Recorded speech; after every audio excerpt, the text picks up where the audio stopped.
Bonjour les amis de la passion ludique et bonjour les traders en herbe. Voici Daily d'initié. Qu'est-ce que c'est que ce truc? Eh bien ce truc-là, c'est le Monopoly New Gen. Oui, j'ose le dire.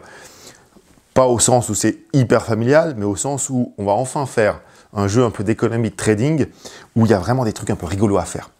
Je vous ai mis le plateau d'ailleurs trop loin. Daily d'initié, c'est un jeu de trading.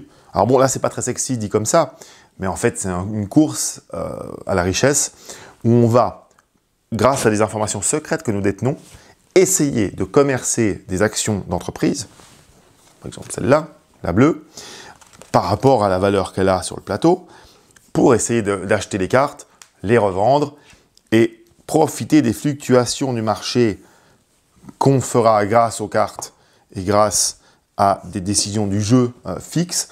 Nous aurons certaines informations que les autres n'auront pas, et c'est comme ça que ça va se passer sur ce petit plateau très joli, très sympa.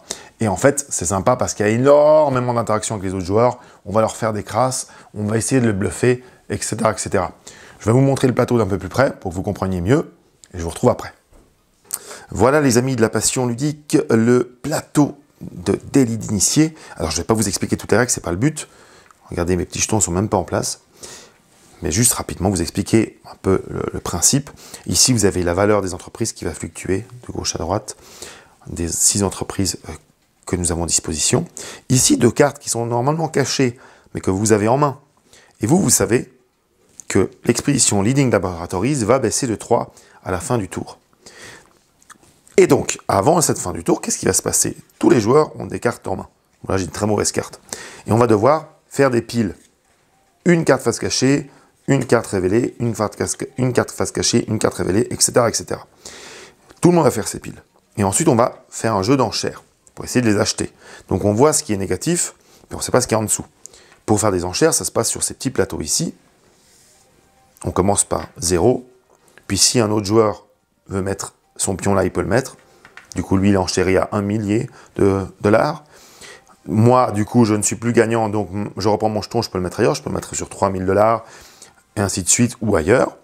Et à la fin, quand tout le monde a placé ses jetons, eh bien, on gagne les enchères, et on paye, et on garde nos cartes. Alors des fois, on se fait arnaquer, parce qu'il n'y avait que des mauvaises cartes dedans. Là, par exemple, je suis obligé de payer 4000, ça ne m'a rien rapporté. Mais il peut y avoir aussi, évidemment, des cartes qui améliorent la bourse, des cartes d'entreprise, donc des actions d'entreprise, comme celle-ci. Et ainsi, chacun, on aura une collection de cartes. Viendra le moment où on voudra vendre ou pas ces cartes à la valeur indiquée ici, tout en sachant ce qui va se passer à la fin du tour avec cette entreprise, avec celle-là aussi, et puis tous les autres joueurs ont aussi une information cachée. C'est donc comme ça qu'on va essayer de bluffer les autres, de garder nos cartes jusqu'à ce qu'elles prennent de la valeur, de surtout pas les vendre quand elles en perdent, mais attention parce que si on arrive au crash boursier tout à gauche, on perd toutes nos cartes de cette entreprise.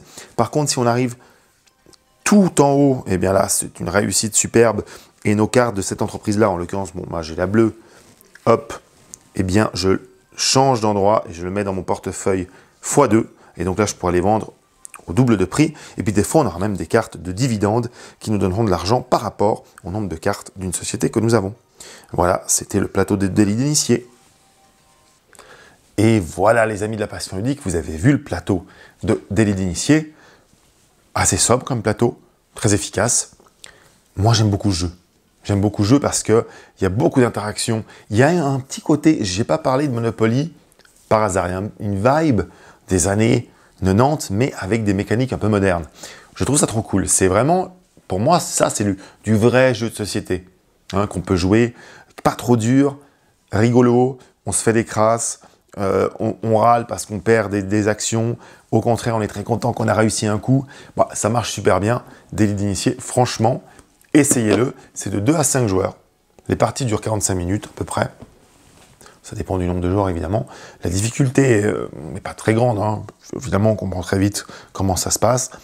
Mais le matériel est de qualité, c'est cool. Franchement, Daily d'initié, j'adore. Allez, trouvez-le sur aquaonjoue.ch. Et moi, je vous dis à bientôt. Jouez bien. Il y a tellement de jeux ce mois-ci. Oh là là, trop bien. Allez, ciao, ciao les amis.